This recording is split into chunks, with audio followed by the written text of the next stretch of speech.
Hello and welcome. My name is Dr. Lauren Mackay. I am delighted to be here today on behalf of Academy Travel, interviewing the famed Canadian pianist and Bach master, Angela Hewitt. And welcome back to Australia and to Sydney after so many years. Yes, thank you, Lauren. I'm thrilled to be here. This is my first visit in 7 years because of the pandemic, of course.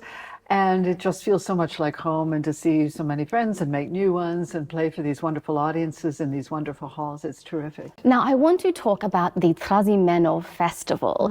2025 marks the 20th anniversary of this incredible festival. I have to ask, what inspired you to create it in the first place? Well, it's a bit of a story, but it's all a happy story. I was looking for a property outside of the UK where I also make my home, where I could practice, and without neighbors being disturbed. And so to make a long story short, I bought a piece of land on the shores of Lake Trasimeno, built a house there, met wonderful people in the process, saw a castle, a 15th century castle, the castle of the Knights of Malta, around the other side of the hill.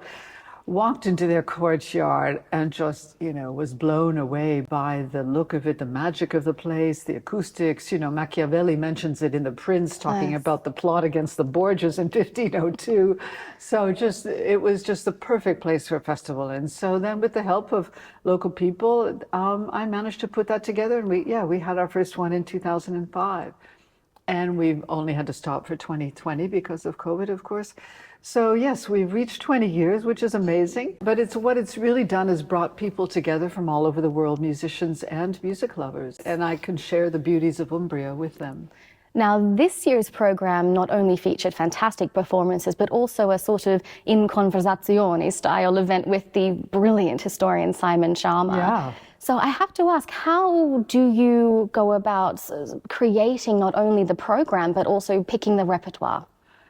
Well, it's very much to do with my own interests, of course, but and what I'm playing at the moment, because I like to combine my own interests with those of the invited guests.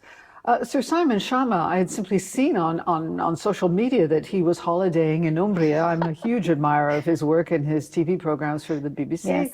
And so I just wrote him a direct message, and he answered me back and said he would love to come. And we had mutual friends in common, so he was a delight to have throughout the week. And I try to choose the music to match the venues, and include Italian artists, but also artists from all over, and different disciplines, voice, chamber music. We have a wonderful, they're almost becoming resident orchestra, the Orchestra da Camera di Perugia, chamber orchestra in Perugia, who are doing really well, a lot of young players, so I use them. And and the stunning thing is the wonderful venues we have, these historic venues, not just the Castle of the Knights of Malta, but beautiful basilicas in Perugia and a new auditorium made out of an old 13th century church. So these places call out for music. Yes. As you say, the performances take place in some of the most beautiful and historic venues.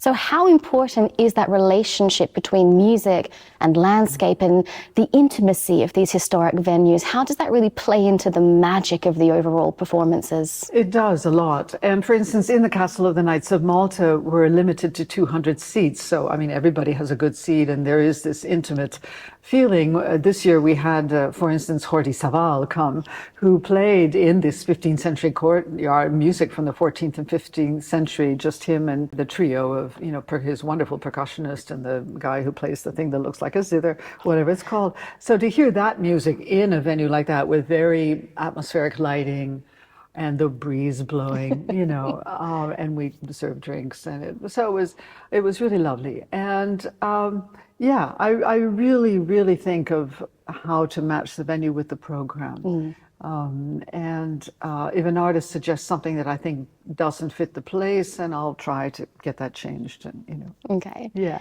Now, you and I were just talking about this whole idea. I actually argued that it's in this digital age, it can be difficult to get younger audiences out to see live music, or at least live classical music. How important are these music festivals, do you think, in really promoting that relationship between the performer and the audience? How important is live music still? Well, it's ultra important. I mean, it's great to watch somebody play on your phone for 10 seconds, but I mean, to be in a concert hall or a historic venue like this and to hear a Beethoven sonata or a Bach cantata or even a contemporary music piece, which we do from time to time, you know, it's something totally different. And you can meet the artist afterwards, you can talk with them, you can meet with them over dinner.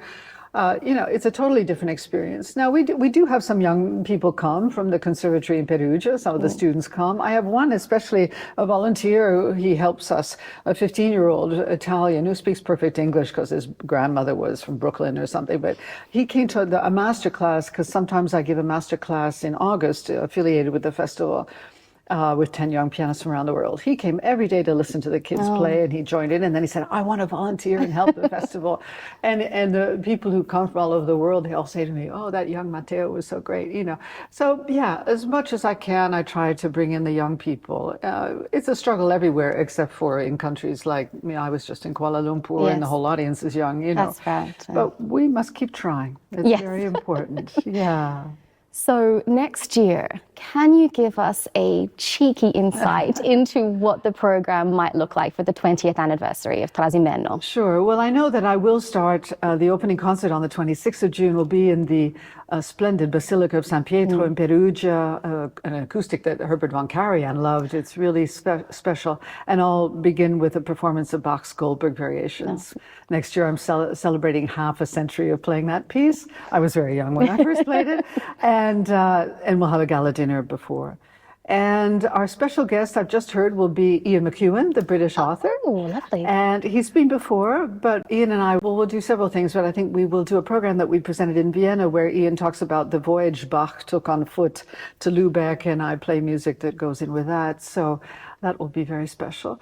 I have the Baroque Orchestra Il Pomodoro, which is associated with the author Donna Leon. Some of you might know her Venice Mysteries. They're coming to do an evening with Italian cellist Giovanni Sollima, based around Venetian music.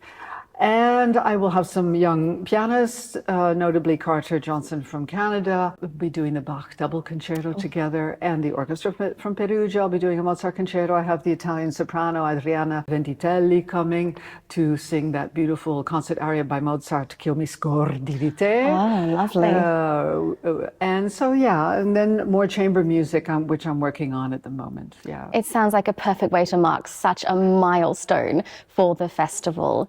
Well, Angela, it's been such a delight. I know that you have such a busy schedule. You are performing tonight at the City Recital Hall in Angel Place in Sydney, and so we won't keep you, but we are all very excited. We are attending tonight. We're thrilled that Academy Travel is getting a group together. We're really happy. Wouldn't miss it for the world, and we know our guests are very much looking forward to the tour next year. So thank you. It's been such a delight today, and we cannot wait for tonight. Thank you, Lauren.